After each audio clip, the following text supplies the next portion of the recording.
Feliz año. Viste, se está pasando el día y no te había saludado. Estamos celebrando el año. Claro, el año nuevo y no te había saludado, ¿viste? Viste que uno ya nada te sorprende. Claro. Bueno, es tremendo. Maduro ¿no? decretó directamente que ya empezó el 2026, así que, bueno, hay que saludar. ¿Cómo estará yendo a...? Porque también cambian los signos del zodíaco, cambia todo. Sí, claro, obviamente. Cambia todo el cronograma, digamos. El año nuevo antes de la Navidad. Mirá Maduro hoy creo que fue al mediodía, ¿no? Y el 2026 ya empezó. Ya hoy es 2026. ¿Ah? Empezó tempranero, porque todo lo que hagamos ahorita va a permitir que cuando amanezca el 1 de enero, vamos, mira, disparados, pues, en la construcción de la patria pacífica y próspera. ¿Cómo hemos avanzado en estas últimas 23 semanas de amenaza? ¿Cómo hemos avanzado? Diosito, le doy gracias a Dios por habernos dado tanta fortaleza, tantas buenas ideas y este pueblo tan valiente que en fusión perfecta popular, militar, policial está garantizando que Venezuela está soberanamente en paz. Bueno, ahí está, empezó el 2026. Uno imagina cuando vuelve a su casa, alguien le dirá, señor, mire que no empezó el 2026. Alguien le dirá, mire que no es esto Macondo, ¿no? Pero bueno, por decreto, así es en los estados que no son democráticos, donde no se juega el test mínimo de la realidad. Sí. José, hoy 2,5% dio la inflación de noviembre. Yo creo que para el gobierno se entiende mejor porque el gobierno está tan empecinado en mantener a rajatabla las bandas cambiarias, el techo al dólar, no escuchar los cantos de sireno de los que les dicen compren reservas rápido, incluso ampliando las bandas o sacando las bandas cambiarias, eventualmente en un dólar más alto. Yo creo que el dato, 2,5% en noviembre, es un llamado de atención, ¿no? Respecto a que, bueno, hubo poco traslado a precios, hubo mucha incidencia de la carne en noviembre, pero desde que tocaste el piso de la inflación 1,5% en mayo, van 5 meses consecutivos de suba, ¿no? Sí, es decir, donde se frenó la desaceleración. Y en buena medida ves que sigue habiendo un reacomodamiento de precios de servicios o de combustibles que están muy atados al dólar. Totalmente. Y si con esta reorganización de precios relativos vos tenés un dólar en este momento todavía más alto y bueno, no terminás más, ¿no? Porque aumentan más los combustibles, aumentan más las tarifas de servicios públicos. Me parece que ahí hay un problema. Mira, recién Sebastián López Pereira nos mostraba un estudio que habla de expectativas y contaba que cuando preguntaba hace 5, 6 meses a los argentinos, bueno, ¿qué va a pasar con la inflación en los próximos meses, en el próximo año? Cerca del 75% le decía que iba a bajar. Ahora lo que le da es que para un 55% va a subir la inflación.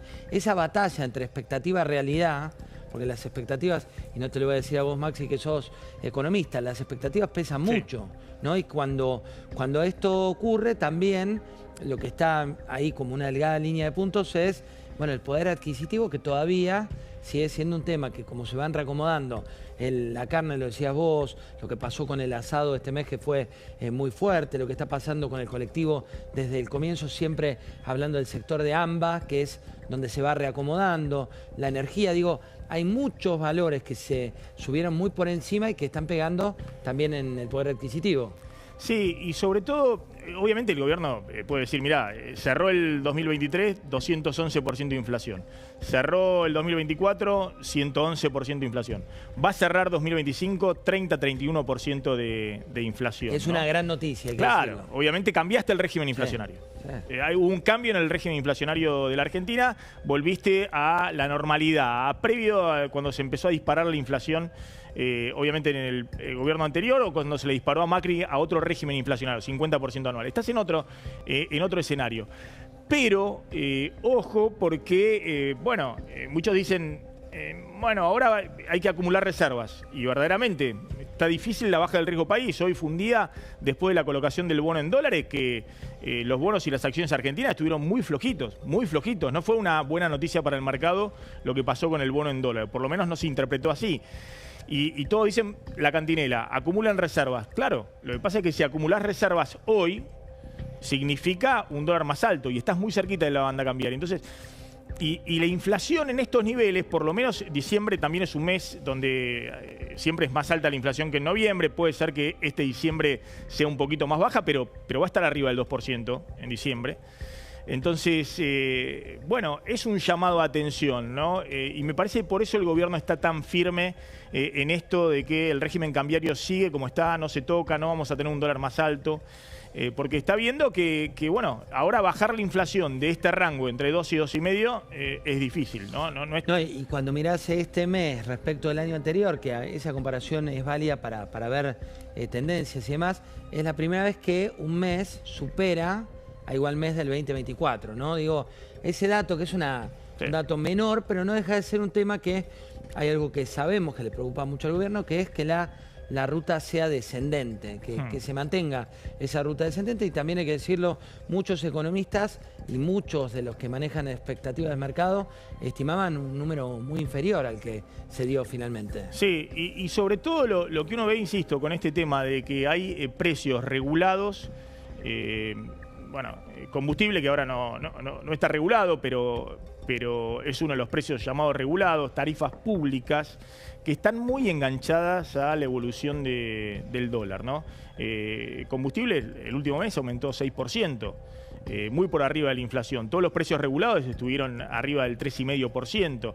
Entonces, yo veo que ahí hay una dificultad, porque todavía estás reacomodando precios relativos. Y el gobierno sabe que si el dólar ahora empieza a estar un poquito más arriba de este nivel, bueno, vas a estar con la inflación arriba de los salarios, menor poder de compra, difícil reactivar el consumo, y sobre todo porque los salarios no solamente pueden quedar un poquito abajo de la inflación, sino que el ingreso disponible, los precios que están fijos en tu presupuesto, tarifas públicas, tarifas privadas, combustibles, cada vez te llevan una parte más grande de tu presupuesto familiar. Entonces tenés menos ingreso disponible para alimentos, para textiles, para comprarte zapatos.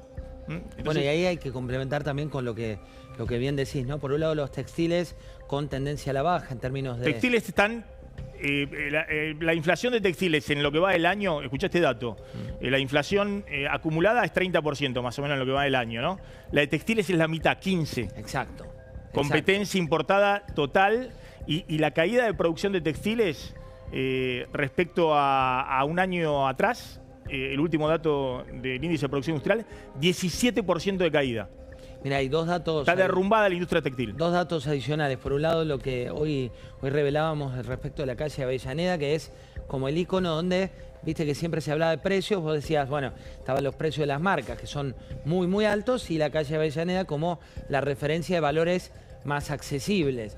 Cuando haces esa recorrida tenías un combo que era, por un lado, más locales en alquiler, y por otro lado, un boom de importaciones chinas, que también, el dato Maxi para seguir de cerca, cuando cruzás los datos de salida de dólares y de los gastos que hay de compra de este tipo de productos en dólares, ya no de los grandes importadores, sino el gasto hormiga, hay que seguirlo también muy pero muy de cerca. Yo vi que hoy, y después lo vamos a comentar, pasaste nuevamente, habló Paolo Roca, el titular del grupo Techin, ¿no? Y estuvo con Patricia Bullrich en el evento de ProPymes, que hacen toda la cadena de apoyo de Techin, que es la gran empresa industrial argentina, a todo el entramado de empresas pymes que son sus proveedores o distintos sectores de pymes. Y volvió a decir, reforma laboral... celebró la reforma laboral, especialmente para el tema de las pymes, pero dijo apertura inteligente, ¿no? Habló de China. Y creo que hay todo un tema con el tema del empleo y las importaciones chinas, porque no es solamente los textiles, o no son solamente los electrodomésticos, las heladeras, los lavarropas, sino el comercio, lo que vos contabas. Bueno, cuando te entra Temu o Shein directamente a vender, te está liquidando también el sector que más empleo genera, que es el comercio.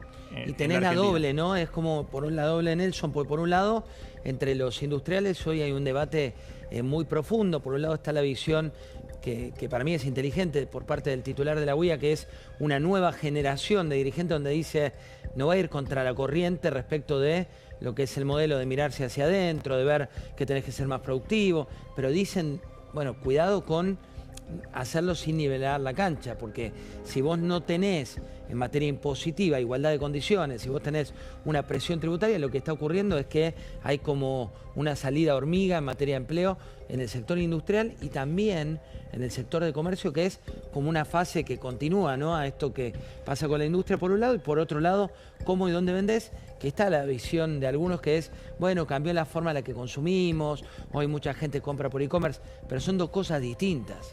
Totalmente, y lo voy a enganchar porque en un rato Pablo Fernández Blanco va a explicar punto por punto la reforma laboral que hoy presentó en sociedad el proyecto el presidente Javier Milei, y también al final no va a haber por ahora una reforma impositiva integral, pero sí va a haber algunas modificaciones que están dentro de este proyecto de rebaja de impuestos. Ahora vamos a contar, pues son rebajas de impuestos módicos.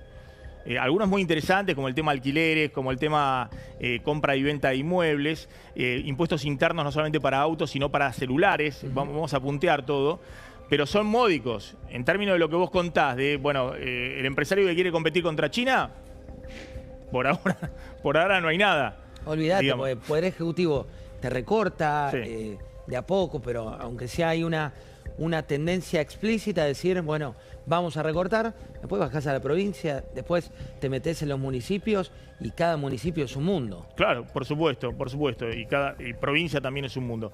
José, gracias como siempre. Un abrazo, Maxi. Un gusto y feliz año. José, si no nos vemos... Saludos a tu familia, espero que hoy celebren. Dale, gracias. Bienvenidos a Hora 23. El primer dato es este, ¿no? 2,5% de inflación. Vamos a desgranar los datos. No es un dato para alarmarse, pero sí es un dato para ocuparse. Y es, si se quiere, una señal amarilla. El gobierno, en el balance del plan de estabilización para de alguna manera frenar la espiral inflacionaria en la cual estaba Argentina, con más de 200% de inflación y en algún momento llegando prácticamente a 290% de inflación allá por abril del 2024 interanual, sin duda ha ganado esa batalla. Estamos en un régimen inflacionario completamente distinto. La inflación anual este año va a cerrar alrededor del 30%, el año pasado 110%, el anterior 211%. Pero este dato en particular, el de noviembre, veamos y desgranemos sector por sector. Fíjense, acumulado 11 meses, enero-noviembre 27,9%, noviembre de este año respecto a noviembre del año pasado, 12 meses, 31,4%. La inflación va a cerrar alrededor del 31% en 2025. Ahora, cuando uno ve este 2,5%, ve, por un lado, que hay sectores como alimentos y bebidas que subieron 2,8%. Acá hay un impacto fuerte de la carne, que ha subido en algunos cortes más del 13% en el mes de noviembre y que también está incidiendo en diciembre. Pero después uno ve lo que llaman precios regulados. Vivienda, agua, servicios públicos 3,4%, por arriba de la inflación. Acá está combustibles también, transporte, por arriba de la inflación. Todo el tema de comunicación, servicios privados que están también por arriba de la inflación. Es decir, precios que se siguen reacomodando, los precios que estaban atrasados en el anterior gobierno, que subieron muy fuerte. Para que sea una idea, la inflación desde noviembre 2023 ha sido del 250%. Pero los precios regulados, servicios públicos y servicios privados, han aumentado más de 450%. La placa siguiente, por favor. Por eso, la sensación que tienen todos, que cada vez más el presupuesto familiar tiene una proporción más grande de gastos fijos que han subido mucho más que la inflación. Mucho más que el precio de los textiles, mucho más que el precio de los electrodomésticos, mucho más incluso que el precio de los alimentos. Este dato de noviembre, bueno, lo que es un llamado de atención es esto, que jugó muy a favor la estacionalidad. No hubo precios estacionales que se dispararan como otros momentos, cuando hubo índices inflacionarios en este año. Al contrario, jugó muy a favor la estacionalidad. Y el IPC núcleo, que es sacar la estacionalidad e incluso los precios regulados, estuvo en este valor, 2,6%. Que es un valor, en términos del sendero de desinflación, elevado, se aleja para arriba del 2%. Los precios regulados 2,9%, los precios de los servicios, y muchos de estos precios están muy vinculados al dólar. La placa siguiente. Por eso, ojo, uno dice, ¿por qué el gobierno se parapetó poniéndole el techo al dólar con las bandas cambiarias? Y porque se han dado cuenta que si en este nivel hay un dólar más elevado, bueno, inmediatamente hay aumento de combustibles que van por arriba de la inflación, de precios de tarifas de servicios públicos, básicamente luz y gas, que van por arriba de la inflación, y es un sendero en el cual es muy difícil bajar la inflación por debajo del 1% mensual. Si uno ve, miren lo que ha pasado. En algún momento el gobierno festejó en mayo 1,5% de inflación. La idea del gobierno a principio de año era tener en octubre 0,8 abajo del 1% de inflación. Pero desde mayo, 1,6 en junio, 1,9 en julio, se repitió 1,9 en agosto, 2,1 en septiembre, 2,3 en octubre, 2,5. Es decir, lo que estamos viendo, el gobierno puede decir, bueno, ¿qué quieren? Acá tuve una corrida cambiaria muy grande, se cayó la demanda de dinero, todo el mundo corriendo al dólar, el dólar pasó de 1.100 a casi 1.500 pesos. Esto es poco en términos de esta suba del dólar. Sí, está bien, pero ojo que estás con un piso de inflación en 2% y uno tiene la impresión de que si hay un dólar más alto, y va a ser mucho más difícil bajar este piso de inflación del 2%. Siendo que diciembre además es un mes habitualmente con inflación más alta, ¿no? Muy probablemente esté arriba del 2% también en diciembre. La placa siguiente, y ya vamos con los temas del programa.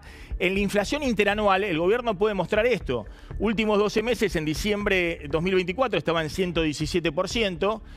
Miren cómo ha descendido permanentemente, pero los dos últimos meses, ya cuando se hacen últimos 12 meses, se ha estacionado acá alrededor del 30%. ¿No? Y este es el desafío para adelante. El gobierno espera tener el año que viene una inflación del 20% anual. Y probablemente lo logre. Pero algunos dicen, bueno, ¿vale la pena presionar el tipo de cambio y dejar el techo del dólar y abrir la economía a full, todo para ver si perforás el piso del 1% de inflación mensual? Y del otro lado tenés el empleo, la actividad económica, que es lo que el gobierno, sobre todo en este año 2026, que se inicia, no hoy como dice Maduro, sino en 2 semanas, es lo que el gobierno va a tener que cuidar. No sé si tenemos una última placa. ¿Sí? No, bueno, cerramos ahí. Vamos a hablar de este tema de la economía, de cómo está impactando, del desafío que tiene el gobierno para el 2026. Vamos a hablar de la reforma laboral, porque hoy fue el tema del día. Milei presentando finalmente el proyecto oficial de reforma laboral y también un capítulo impositivo. Vamos a contar punto por punto de qué se trata la reforma laboral y el capítulo de rebaja puntual de algunos impuestos que están incluidos en el proyecto. Comenzamos de esta manera.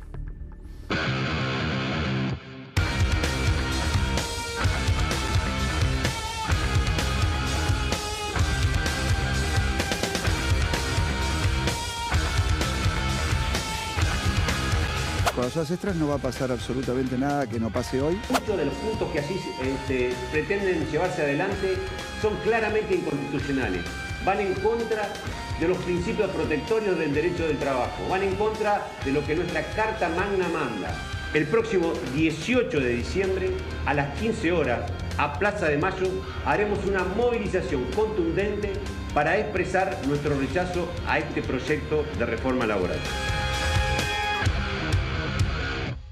Bien, ya estamos con Delfina Galarza, con Hugo Machiavelli, con Pablo Fernández Blanco y se suma Diego Velar, ex embajador en los Estados Unidos y en China, y el economista Claudio Caprarulo de la consultora analítica. Gracias por venir, Claudio. Bueno, fíjense hoy cómo presentó la reforma laboral Milei. Justo en el regreso de su viaje a Noruega, en Oslo, hizo la presentación. Ponelo con sonido, porque vale la pena, a ver.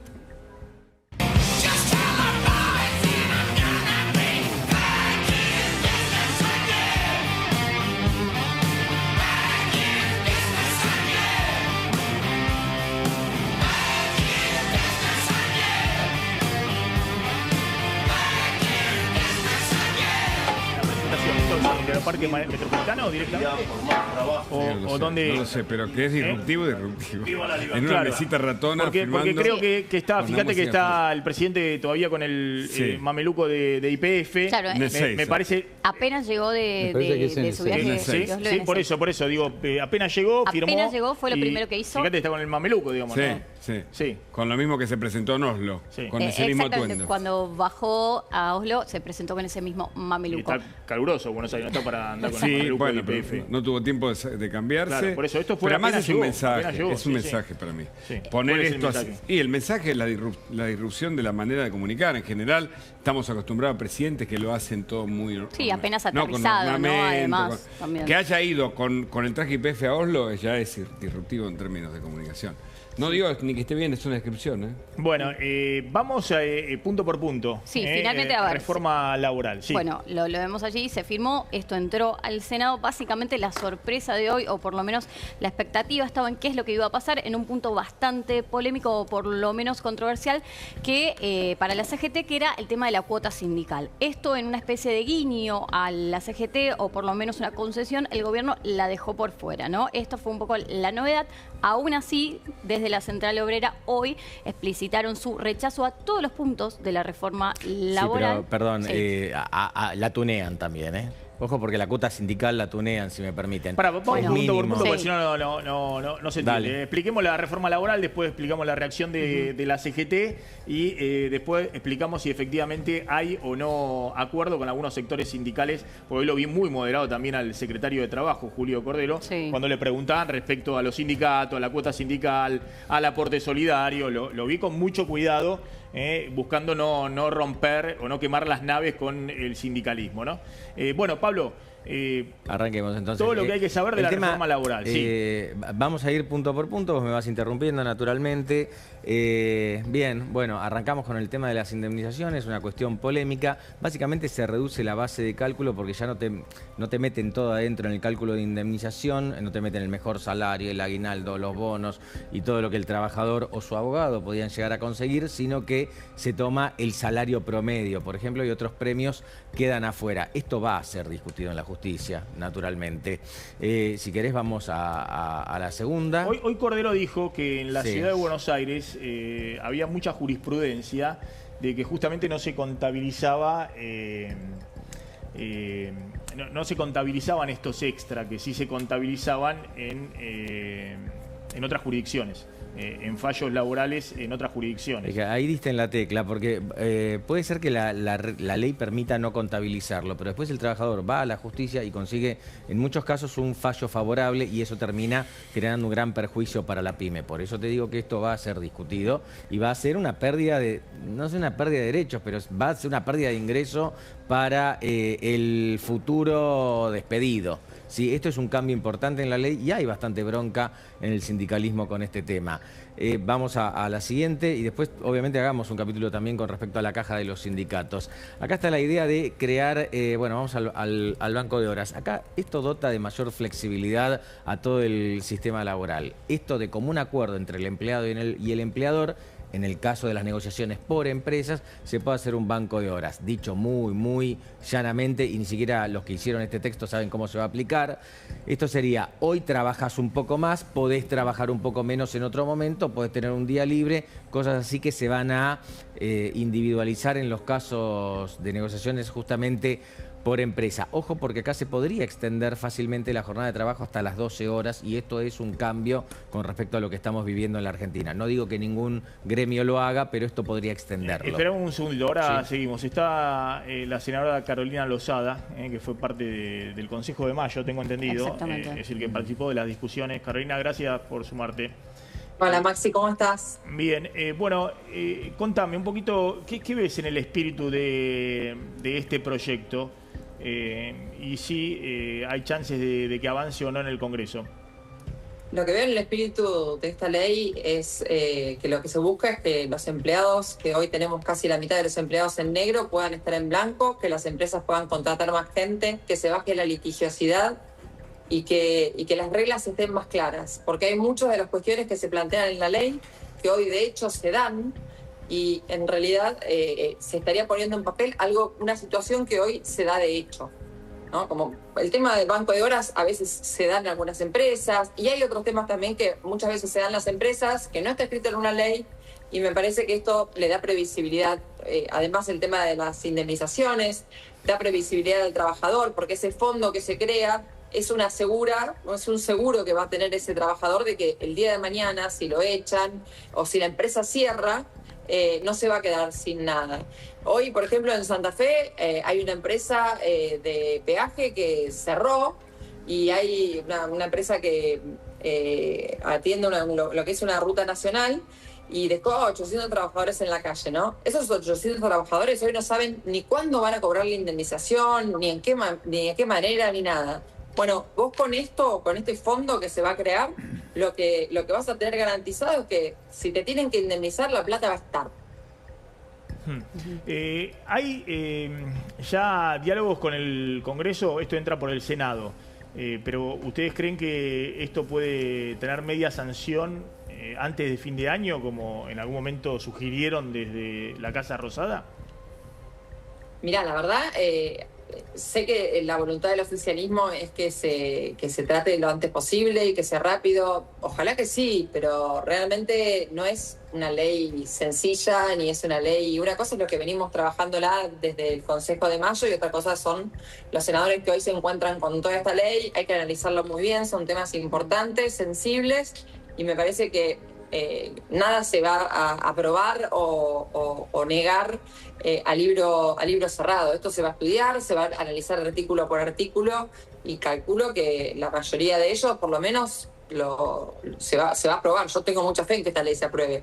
El tema de los tiempos, no sé que el oficialismo está buscando que la semana que viene se armen las comisiones y se empiece a tratar en comisión. Después, suponiendo el caso de que en un solo día de comisión se logre dictamen, que me parece ya un poco difícil, pero supongamos que sí, se necesitan 7 días más para llegar a una sesión. Vos sos senadora nacional de Unión Cívica Radical. Sí. ¿No sos oficialista? No. Participaste del Consejo de Mayo, donde había también empresarios, estaba Rapalini, y había sindicalistas, estaba Gerardo Martínez de la UOCRA. Sí, estaba también Ritondo por diputado, yo estaba por Senado, y estaba también Alfredo Cornejo por los gobernadores. ¿Hay algún tipo de acuerdo con el sindicalismo o el sindicalismo, que ahora convocó una marcha, la CGT, para el 18 de diciembre? Hay, en todo caso, un choque. Se viene un choque entre el gobierno o los que impulsan este proyecto y la CGT. Mirá, durante todo este tiempo, todo este año que venimos trabajando en el Consejo de Mayo, el clima de trabajo en el Consejo fue excelente. Incluso con Gerardo Martínez, realmente fue un excelente clima. Se habló, se expresó las ideas de uno, de otro, y en ningún momento hubo peleas, ni nadie levantó la voz, ni nadie insultó a nadie, ni nada fuera de lugar. Ahí no estuvo Gerardo Martínez el último día, y no se lo ve porque justo pusimos la foto, ese día que fue la presentación final del informe. De viaje. No estuvo, en teoría, en disidencia con el tema de la reforma laboral, ¿no?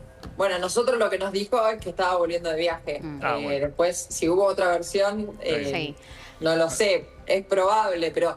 A ver, Gerardo Martínez tiene un sistema en la UOCRA totalmente diferente al resto de la CGT, mucho más moderno, de hecho, ¿no? Sí. Lo que pasa es que él no se representaba solamente a sí mismo, como era el caso del resto de nosotros, sino que él tenía que darse vuelta y hablar con el resto de la CGT. Claro.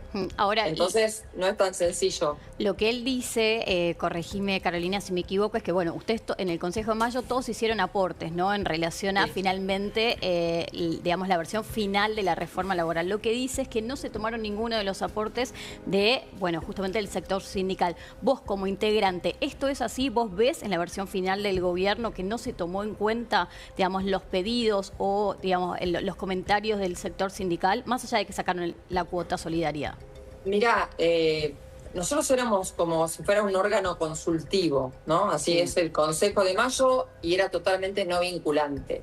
Por lo tanto, lo que nosotros hacíamos era dar ideas, acordar cuestiones, intercambiar proyectos.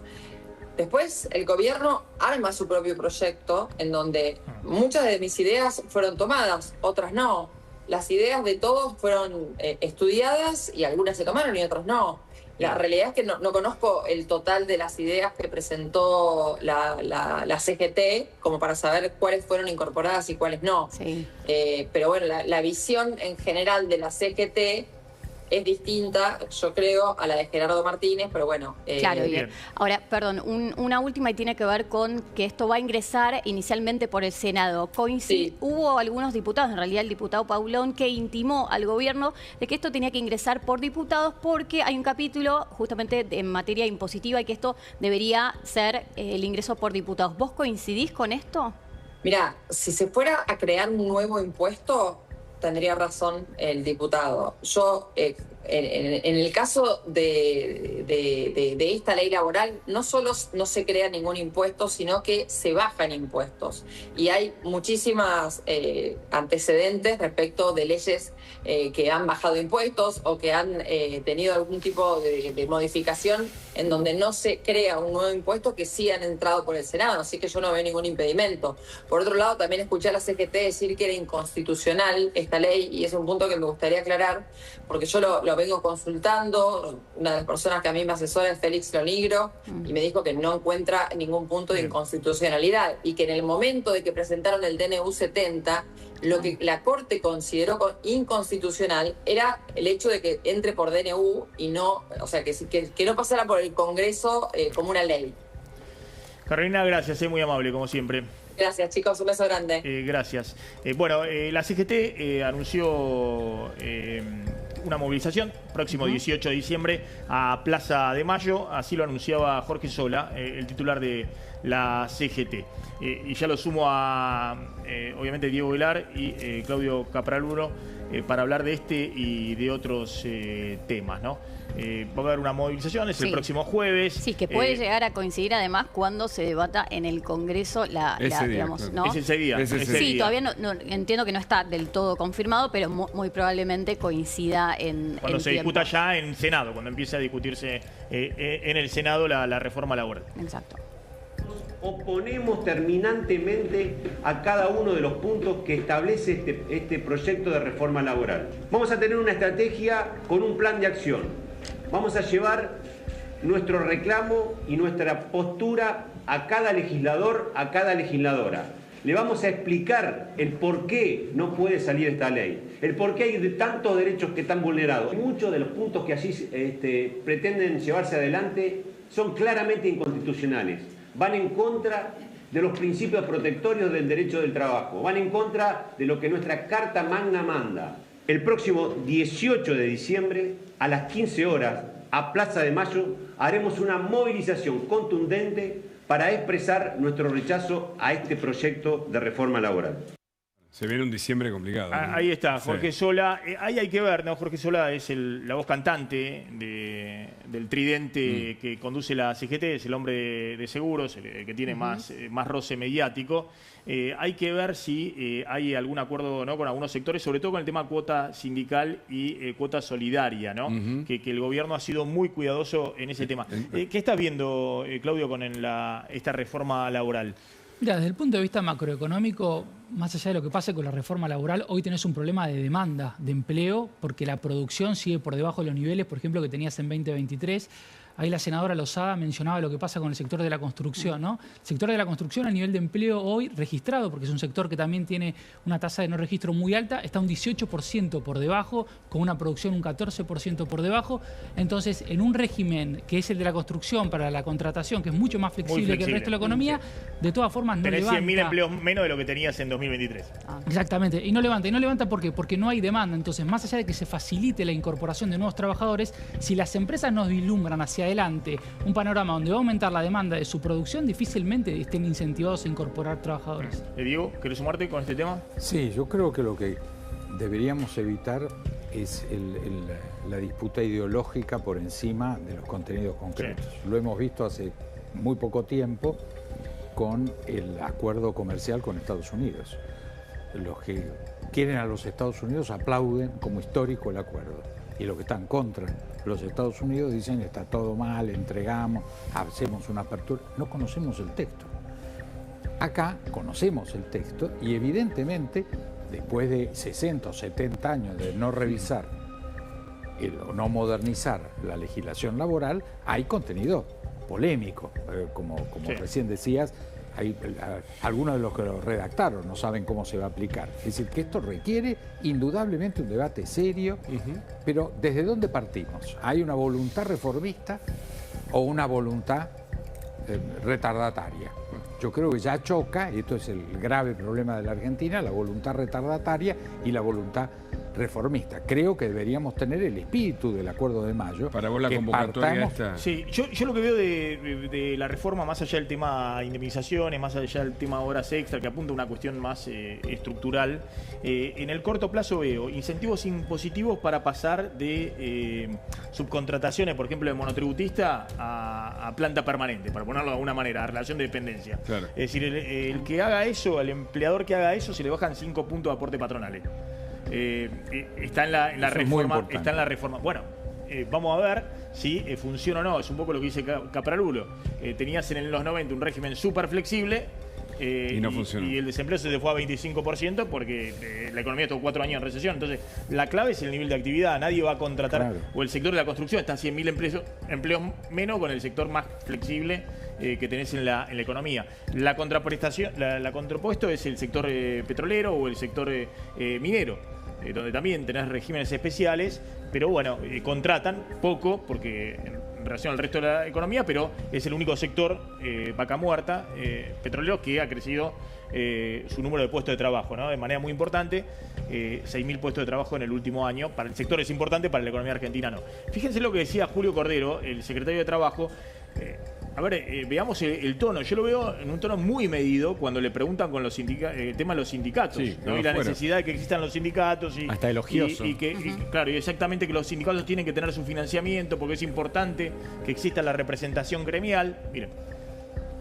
¿Puedo salir de ese descuento que me hace el gremio? Bueno, el descuento en sí mismo, a ver, la obligación en sí es una obligación que en principio no se ha tocado en función de que tiene que ver con uno de los actores sociales, que es el gremialismo en sí mismo. Ahora, nosotros somos un gobierno libertario y por lo tanto nos parece que la libertad del trabajador es sustancial, es fundamental. Entonces el trabajador tiene que tener algunos elementos para decir, por ejemplo, miren, yo con esto estoy de acuerdo, con esto no estoy de acuerdo. Pero Está para, muy yo bien. no me quiero afiliar al gremio. Bueno, no te querés afiliar al gremio. ¿Puedo?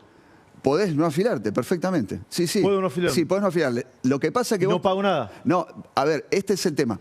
Vos estás encuadrado adentro de un convenio colectivo. Por más que vos no estés afiliado, a vos te aplica por tu actividad un convenio colectivo. Entonces, esa aplicación de lo que te aplica por convenio colectivo hace que vos tengas en discusión esto de la cuota de solidaridad, porque si vos te beneficiás de alguna manera... Ahora, distinto es quién la cobra o si yo puedo decir, miren, a mí no me la descuenten. Es una cosa totalmente diferente.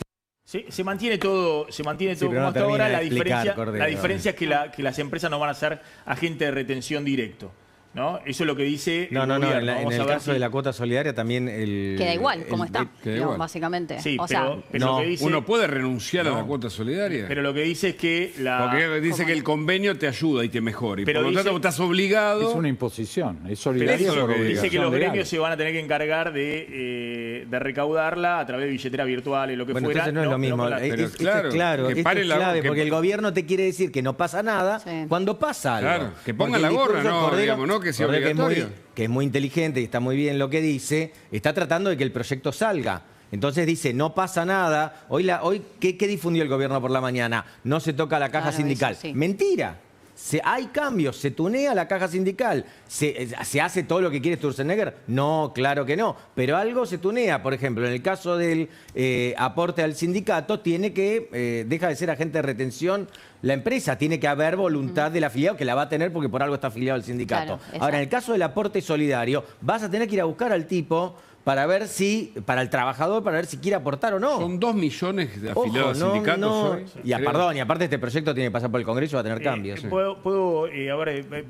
Veamos lo que dijo Paulo Roca con Patricia Bullrich, que habló de la reforma laboral, obviamente del sector empresario, de alguna manera celebrando la reforma laboral, pero advirtió por el tema de importaciones.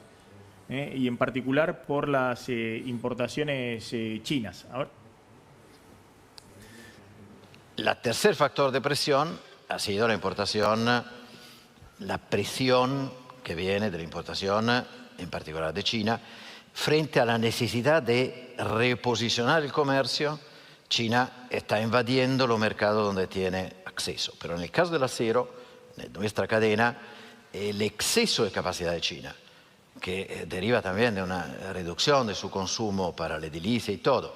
China produce el 50% del acero del mundo. Frente a una caída del consumo y a una restricción de su mercado, está entrando con una agresividad, una actitud predatoria, que yo la definiría como un comercio desleal y predatorio. Ahí está Roca. Está obsesionado con el tema China, ¿no? Por un lado, porque se le caen los clientes, ¿no? Los fabricantes con los caños, de electrodomésticos y demás. Y con la chapa también. Y además está viendo que el gobierno está abriendo incluso las importaciones desde China para los caños sin costura. Están entrando. Sí. ¿Y entonces? Bueno, yo creo que lo que hace el señor Roca es defender a Techín, claramente. Mucho más que si hay o no política industrial, si entra chapa y se entran caños en costura. Donde arregle las cuotas para Techín se acabó la protesta. Esto es una de las características de la falta de liderazgo empresario. O sea, cada uno defiende el azúcar, defiende el azúcar. Sectorial. Los laboratorios defienden el tema de la ley de patentes. Está muy fragmentado. Es lo mismo que pasa en la política. Hoy no hay políticos, no hay partidos políticos nacionales, no hay conducción empresaria única y tampoco se ve a nivel sindical. El representante de los trabajadores era el que no tiene nada en juego en la ley laboral porque es el secretario Gerardo general Martínez de la Boca. Pero quédate acá especial. con el tema de la... vos fuiste embajador en China, fuiste embajador en los Estados Unidos. Roca dice, acá hay una pelea mundial, China va por todo. Está de acuerdo con Trump, Roca dice, Trump está entendiendo el juego, Europa lo está entendiendo el juego, hay países que no lo entienden y se abren completamente a China cuando hay excedentes de producción muy importantes. El mayor beneficiario de la apertura del gobierno ha sido China. China desde el septiembre es el primer socio comercial de Argentina. Por lejos, vamos a cerrar en probablemente 9.000 millones de dólares de déficit. Es decir, esto tiene que ser regulado, no hay ninguna duda. Mayor que tenemos con Brasil, que tenemos arancel cero con Brasil. Exacto. Sí. Entonces, no hay ninguna duda que este tema tiene que ser negociado, tiene que haber cupos. No existe el comercio libre. El comercio siempre es un comercio regulado con una línea de tendencia. La línea de tendencia desde el 45, de 1945 al 2025, fue la supresión o la rebaja de aranceles de importación. Partimos de 100 o 200% en la década del 40, cuando salimos de la guerra, a una media del 3%, que era lo que aplicaban como aranceles de importación, la media de China, Estados Unidos y la Unión Europea. Miremos los números que está aplicando en este momento Estados Unidos. Ya eso es historia antigua. Lo que íbamos camino en 10 años a casi eliminar los aranceles de importación, la tendencia es proteccionismo. A ver, súmate, Claudio. Bueno, a ver, me parece que para el gobierno esta fuerte importación de China es beneficioso en cuanto a su política antiinflacionaria, ¿no? Lo que le permite es disciplinar los precios en el mercado interno y esa parecería ser la prioridad del programa económico. Textiles a la mitad de lo que está corriendo la inflación, electrodomésticos a menos de la mitad de lo que está corriendo la inflación, ¿no? Con caídas de ventas también importantes, de producción local muy importante. Ahora, el problema que tenés es que no hay un plan estratégico de qué pensamos de la Argentina en los próximos 15 años, ¿no? Porque hoy te puede ser muy útil en términos de política antiinflacionaria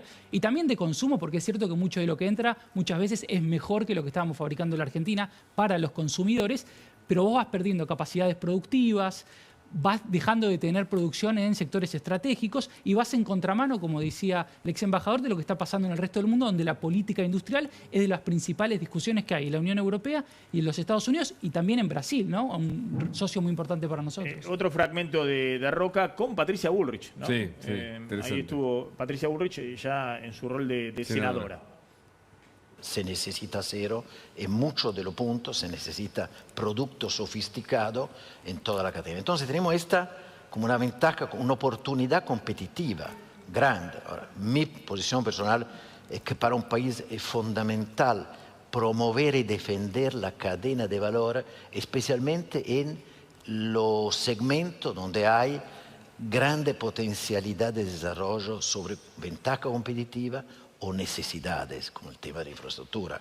Y creo que es importante promover la competitividad de este sector. Bueno, ahí está Roca, ¿no? Que está planteando, yo me parece que el modelo que tiene Roca en mente de país es distinto al que tiene el gobierno. No te quedas. Sí, pero hay mecanismos. El gobierno yo creo que no los dos tienen que ceder. No cree que tenga que haber, no cree que tenga que haber siderurgia, aluminio, metalmecánica, textil y automotriz. Bueno, pero apertura total. Perfecto, no hay problema. Ahora, el problema es con qué los reemplazamos mientras esos sectores se eliminan. Son sectores que no existen ni en Chile, ni en Perú, ¿qué es lo que hacen ni en Uruguay? ¿Qué es lo que hacen en las economías intermedias o desarrolladas? Se establecen por ahí no prohibiciones, pero cupos. Hoy sabemos, después de 8 meses, qué es lo que ocurre con las heladeras, con los lavarropas. O sea, hay una cantidad de data que permite decir y arreglar con el gobierno chino, decir, señores, vamos a aplicar para el año que viene este criterio de cupos. Del otro lado, hay que negociar con los productores que no abusen de eso, decir, bueno, ahora como sabemos... No va a aplicar cupo, ¿cómo va a aplicar cupo? Y bueno, pero en el mundo se hace eso, bueno, no es ninguna novedad. En algún momento Roca reconoció que es más competitivo este escenario, para ellos incluso. Es que no hay duda que es más competitivo, esto lo hemos visto en cada brote liberal. China es más competitivo que Europa y más competitivo que Estados Unidos. Claro. ¿Cómo no va a ser más competitivo que Argentina? Pero dijo, Roca planteó la idea que este modelo también permite que la industria argentina se haga más competitiva, es decir, que no esté ayornada a una comodidad histórica, digamos. Tiene que ser el de apertura. Ahora miremos lo que hace el propio Trump, que es como el modelo teóricamente. Y él plantea relocalizar los trabajos en Estados Unidos, aplicar aranceles altísimos, sino ¿de qué mundo estamos hablando? ¿Cuál es el modelo? Sí, pero eso lo puede hacer Trump. Digamos, eso puede hacer para ratificar una geopolítica, ¿no? Trump lo hace también con eso. Bueno, pero nosotros tenemos que explicar cómo realmente en una apertura indiscriminada, que nuestra economía no es competitiva, lo sabemos. Ahora, la industria textil es un ejemplo. Es el ejemplo con Shane, se llama lo que entra. Shane, uno de ellos. Bueno, está. Y vos decís, ¿y dónde está la situación? ¿Qué haces con eso? Sí, pero el problema no es solamente la industria textil. No, pero te pongo como ejemplo. El problema es el comercio también.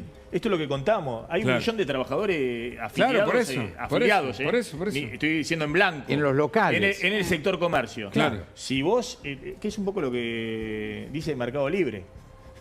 Para que Mercado Libre esté pidiendo regulaciones para Shein y para Temu, lo que está viendo es que a través de Mercado Libre porque no venden usan sus productos muchos comercios tradicionales, comercios que existen, que están en la zona.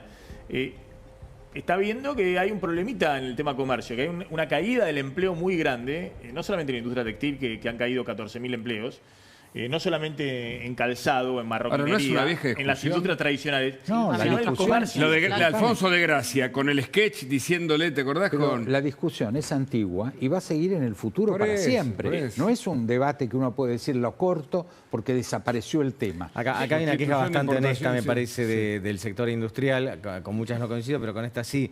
Evidentemente el gobierno abrió las importaciones con el objetivo de contener la inflación mucho más rápido que con respecto a lo que avanzó en la baja de impuestos para hacer más competitiva la producción local. Eso es lo que reclaman los industriales. Por otra parte, en algún momento se van a tener que decidir si son liberales o no son liberales. El gobierno quiere salir liberales a veces y a veces no. El gobierno quiere salir de la intervención, no cree ningún tipo de intervención. El gobierno cree en la apertura y yo comparto ese principio. Ahora, veamos desde un gobierno que tiene un dato monetario muy fuerte, algo que viene andando muy bien, la baja de las tasas de interés, que tiene un impacto en la economía real. Plantear que hoy ha bajado a menos del 30% las tasas. Ahora miremos cuánto paga la pyme, la tasa. Paga arriba del 50%. Sí, todavía entonces, las tasas con alta carga impositiva, muy elevadas, altas tasas de interés, explícame cómo va a competir la industria nacional con los precios chinos. Sí, perdón, y agrego dos cosas más. En otros países también lo que tiene la industria es que hay muchos sectores que tienen tasas subsidiadas. Por ejemplo, si miramos Brasil, ¿no? Tiene un banco de desarrollo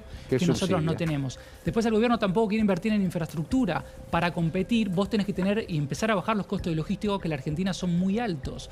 Mismo a la inversión en ciencia y tecnología. Entonces, más allá de que nosotros decidamos abrirnos al mundo, que está bien porque las empresas también necesitan que les sea más fácil importar para ser más productivos, tenés que equiparar la cancha en muchos aspectos que todavía estamos muy atrasados y el gobierno no da señales de que vaya a mejorar en esos mismos. China subsidia sus exportaciones. Un pequeño comentario. Hoy es supercapitalista, pero también usa los instrumentos de subsidio de manera muy muy agresiva, sobre todo para exportar. Esto lo explicaban desde que en 2015 dijo Made in China va a ser la norma, es decir, la exportación a todo el mundo. China pasó del cuarto o quinto puesto de exportación mundial de auto al primer lugar. Bueno, pero así y exporta cálculo. 4 veces más auto que Estados Unidos. Hoy traer un producto producido en la Argentina a 1000 kilómetros de la capital es más caro que el transporte hasta Shanghái. Claro. ¿Cómo vas a competir? Y eso pesa en los costos argentinos. Claro. Vamos a contar en un ratito, cuando volvamos del corte, el tour de la gratitud de Milei mañana en Córdoba. Claro, que se suma un tour que además ya venía, digamos, encabezando la secretaria general de Presidencia, Karina Milei, armadora nacional del partido, con Martín Menem, pero se suma él. Ha sido el gran triunfo, ¿no? Es que donde dieron Milei, el batacazo batacazo total en Córdoba. Y después, Maduro decretando 2026. Ya en el día de hoy, ¿qué pasa con Maduro y Trump? La locura total. Porque Trump sigue con los ultimátum. Y hoy Maduro dijo que habló con Putin. Quiero ver de qué se trata eso. Y lo dijo públicamente. Es una advertencia para Trump. Controlar los costos y la gestión de tu pyme con Simple Tempo. Manejar tu facturación, compras y tesorería de forma ágil y sencilla. Con el mejor software administrativo contable, Tempo Software. Si tenés una pyme o sos autónomo, ingresás a simpletempo.com y elegís el plan que mejor se adapta a tus necesidades. Simple Tempo, 25 años junto a las pymes argentinas. Y Bike llegó con todo, la concesionaria con mayor innovación tecnológica del país. Está en La Plata, avenida 13, entre 526 y 527, con entrega inmediata en absolutamente todas las unidades. Contactate ya con Bike La Plata.